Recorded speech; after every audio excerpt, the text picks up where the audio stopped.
پھر ان کا ہاتھ یوں دکھا کے فرمایا کہ بچوں کو حلال کھلاتے ہوئے حلال حلال حلال، رشوت، سود، چوری، ڈاکہ، حرام یہ نہیں، حلال، بچوں کو حلال کھلاتے ہوئے جو ہاتھ ایسا ہو جاتا ہے اس پہ جہنم کی آگ حرام ہو جاتی ہے۔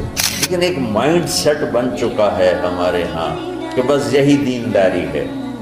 مکمل دینداری بنتی جب اس کے ساتھ دنیا کے معاملات اور اخلاقیات درست ہوتے ہیں، پھر جا کے وہ مکمل دین بنتا ہے۔ اچھا، جس نے ان 4 شرطوں کے ساتھ دنیا کو کمایا تو کیا ہوگا بھائی؟ تو فرمایا لقی اللہ یوم القیامہ ووجہہ مثل القمر لیلۃ البدر، قیامت کے دن یہ اللہ کے دربار میں ایسے پیش ہوگا کہ اس کا چہرہ 14ویں رات کے چاند کی طرح چمک رہا ہو۔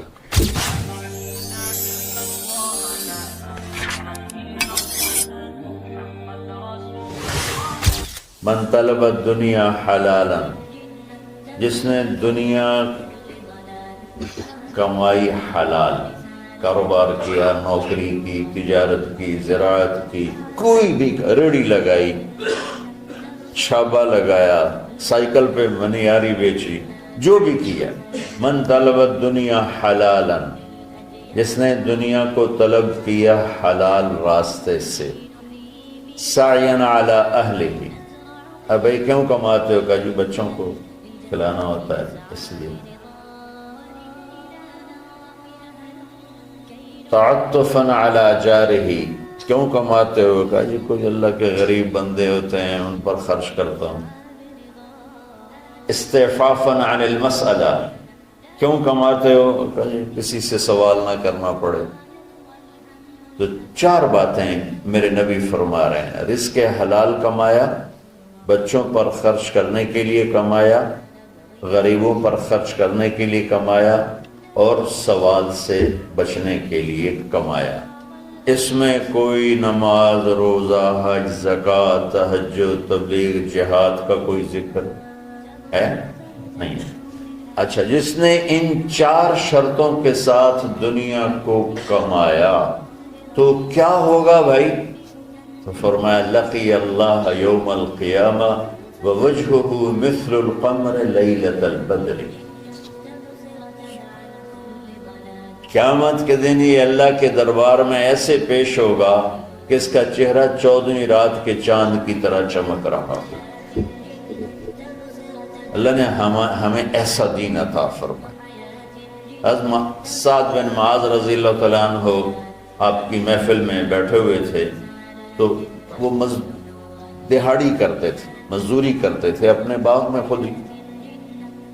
تو آپ کے ان کے ہاتھوں پہ نظر پڑی تو ہاتھوں میں مزدوروں کے نا ہاتھ سخت ہو جاتے ہیں، بہت ہارڈ ہو جاتے ہیں، وہ کسی چلا چلا کے ہاتھوں سے کام کرتے۔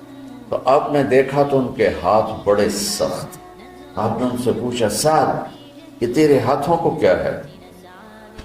کہا یا رسول اللہ خود ہی مزدوری کرتا ہوں بچوں کا پیٹ پالنے کے لیے، تو وہ کام کرتے کرتے میرے ہاتھ ایسے ہو گئے ہیں، ٹھیک ہے، تہجد پڑھتے پڑھتے میرے ہاتھ ایسے ہو گئے ہیں، ذکر کرتے کرتے، روزے رکھتے رکھتے، حج کرتے کرتے، عمرے کرتے کرتے، یہ بہت بڑے اعمال ہیں، میں ان کی کوئی تضحیق نہیں کر رہا ہوں، نفی نہیں کر رہا ہوں، دین کے کسی عمل کو چھوٹا نہیں سمجھنا چاہیے، لیکن ایک مائنڈ سیٹ بن چکا ہے ہمارے ہاں کہ بس یہی دینداری ہے۔ یہ کوئی عمرے کر رہا ہے، کوئی حج کر رہا ہے، کوئی دیگیں چڑھا رہا ہے، تو اس کو دینداری ہے بھی صحیح، اس میں کوئی شک نہیں، ہے بھی صحیح، لیکن ادھوری دینداری ہے۔ مکمل دینداری بنتی جب اس کے ساتھ دنیا کے معاملات اور اخلاقیات درست ہوتے ہیں، پھر جا کے وہ مکمل دین بنتا ہے۔ تو آپ نے دیکھو میری طرف، آپ نے سعد کا ہاتھ یہاں سے پکڑا اور سب کو دکھا کے اس کو بوسہ لیا، پھر ان کا ہاتھ یوں دکھا کے فرمایا کہ بچوں کو حلال کھلاتے ہوئے حلال حلال حلال، رشوت، سود، چوری، ڈاکہ، حرام یہ نہیں، حلال، بچوں کو حلال کھلاتے ہوئے جو ہاتھ ایسا ہو جاتا ہے اس پہ جہنم کی آگ حرام ہو جاتی ہے۔ وَكَذَلِكَ جَعَلْنَاكُمْ، بولو، امتاً، کہ ہم نے تمہیں معتدل اعتدال والی دنیا امت بنایا ہے، نہ دنیا میں ایسے لگو کہ دین برباد ہو جائے، نہ دین میں ایسے لگو کہ دنیا معطل ہو جائے۔ اسے میں نے ایک حدیث پڑھی تھی، آپ نے فرمایا کہ دین میں غلو سے بچنا۔ غلو مطلب کہ اس طرح لگنا کہ بچوں کا پتہ نہیں، بیوی کا پتہ نہیں، گھر کا پتہ نہیں، کام کا پتہ نہیں۔ یہ عیسائیت میں تو بزرگی ہے، ہمارے دین میں بزرگی نہیں ہے۔ یہ انتہا پسندی ہے۔